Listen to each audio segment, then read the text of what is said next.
MLC పదవికి BRS కు రాజీనామా చేస్తున్నట్టుగా ప్రకటించిన తెలంగాణ జాగృతి అధ్యక్షురాలు కవిత ఎప్పటికప్పుడు చేస్తున్న ప్రకటనలు గులాబీ శ్రేణుల్లో గుబులు రేపుతున్నాయంట.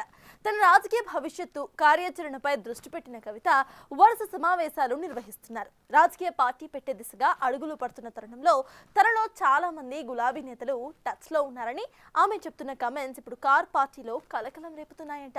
ఇంతకీ కవితతో టచ్ లో ఉన్న ఆ నాయకులు ఎవరు అనేది అటు బీఆర్ఎస్ లోను ఇటు పొలిటికల్ సర్కిల్స్ లో కూడా చర్చలకు తెరలేపుతోంది. ఏదో రాజకీయంగా కొన్ని ఆంక్షలు పెడితే ఎవరు ఆగేది లేదు. ఖచ్చితంగా ఇంతమడతకు వస్తాం, ఇంటిపేటకు వస్తాం, ఒకసారి కాదు మళ్ళా వస్తాం.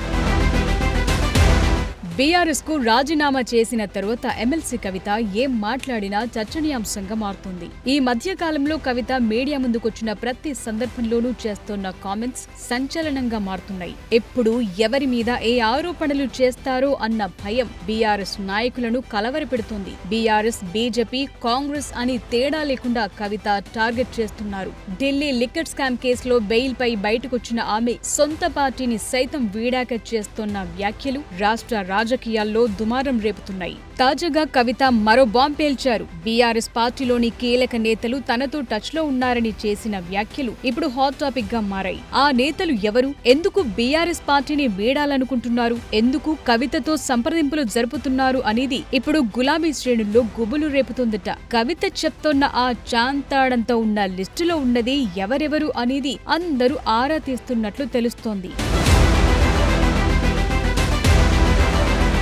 పార్టీని పెట్టబోనంటూనే పార్టీ ఏర్పాటు దిశగా సంప్రదింపులు చేస్తున్నామనే సంకేతాలిచ్చారు కవిత. పార్టీ పెడితే తమకు అవకాశం ఇవ్వాలని ముందస్తుగానే బీఆర్ఎస్ తో పాటు ఇతర పార్టీల నేతలు సైతం కవితతో సంప్రదింపులు చేస్తున్నట్టు పొలిటికల్ సర్కిల్స్ లో టాక్ నడుస్తోంది. కొంతమంది నేరుగా కలవటం, మరికొందరు ఫోన్లు చేసి ఆశీర్వాదం కావాలని అడుగుతున్నట్లు ప్రచారం ఉంది. బీఆర్ఎస్ పార్టీ నేతలు కూడా తనను సంప్రదిస్తున్నారని, వారి లిస్టు చెప్పాలంటే చాంతాడంతో ఉందని, ఆ విషయాలు సమయం వచ్చినప్పుడు చెప్తానని కవిత స్పష్టం చేశారు. ఇంతకు ఆ లిస్టులో కీలక నాయకులు ఎవరనేది ఇప్పుడు హాట్ టాపిక్ గా మారింది. ఆ లిస్టులో మాజీ ఎమ్మెల్యేలు, మాజీ ఎంపీలు, ప్రజా ప్రతినిధులు, కార్పొరేషన్ మాజీ చైర్మన్లు, మాజీ ప్రజా ప్రతినిధులు సైతం ఉన్నట్లు ప్రచారం జరుగుతుంది. బీఆర్ఎస్ నుంచి ప్రస్తుతం ప్రజా ప్రతినిధులుగా ప్రాతినిధ్యం వహిస్తోన్న కొందరు సైతం కవితతో టచ్ లో ఉన్నట్లు ప్రచారం ఊపందుకుంటోంది. మరోవైపు బీఆర్ఎస్ సీనియర్ నేతలు టచ్ లో ఉన్నారని కవిత ఉద్దేశపూర్వకంగానే వ్యాఖ్యలు చేశారన్న చర్చ కూడా జరుగుతుందట.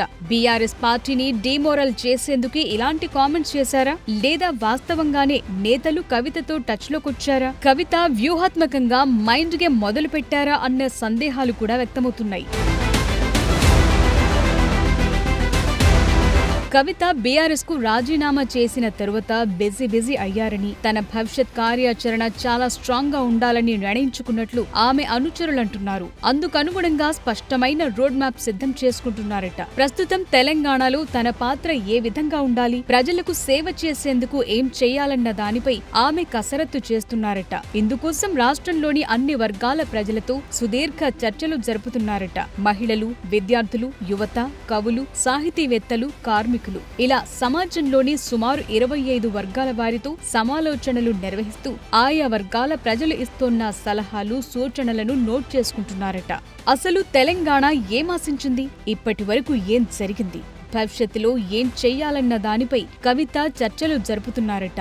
నవ తెలంగాణ నిర్మాణం జరగాలంటే చేయాల్సిన పనులపైన కసరత్తు చేస్తున్నట్లు ఆమె సన్నిహితులు చెప్తున్నారు. భవిష్యత్తులో ఏ అంశాలపై పోరాటం చేయాలి, భావి తెలంగాణలో తన పాత్ర ఎలా ఉండాలన్న దానిపై ప్రణాళిక సిద్ధం చేసుకుంటున్నారట. తెలంగాణ సాధన కోసం టీఆర్ఎస్ స్థాపించే ముందు కేసీఆర్ ఏ విధంగా అన్ని వర్గాలతో సమావేశమయ్యారో సరిగ్గా అదే విధానాన్ని కవిత ఫాలో అవుతున్నారనేది విశ్లేషకుల మాట. భవిష్యత్తులో తాను లేవనెత్తే అంశాలపై అందరిలో స్పష్టమైన అవగాహన ఉండేలా, ఆలోచనలు రేకెత్తించేలా కవిత సిద్ధమవుతున్నట్లు చెప్తున్నారు. గతంలో ఆమె ఎంపీగా చేసిన సమయంలో తెలంగాణ సీఎం కుమార్తెగా దేశవ్యాప్తంగా ప్రముఖ పార్టీల నేతలు, ప్రముఖ నాయకులతో పరిచయాలు ఏర్పడ్డాయి. వారితోనూ ఆమె చర్చలు జరుపుతున్నారని ఆమె సన్నిహితులంటున్నారు. ప్రజా సేవలో ఏ విధంగా ముందుకెళ్లాలన్న దానిపై వారి అనుభవం, సలహాలు స్వీకరిస్తున్నారట. ఇప్పటికే ఇతర రాష్ట్రాల నుంచి కొంతమంది నేతలు వచ్చి కవితను కలిసి వారి సలహాలు, సూచనలు ఇస్తుండటం గమనార్హం.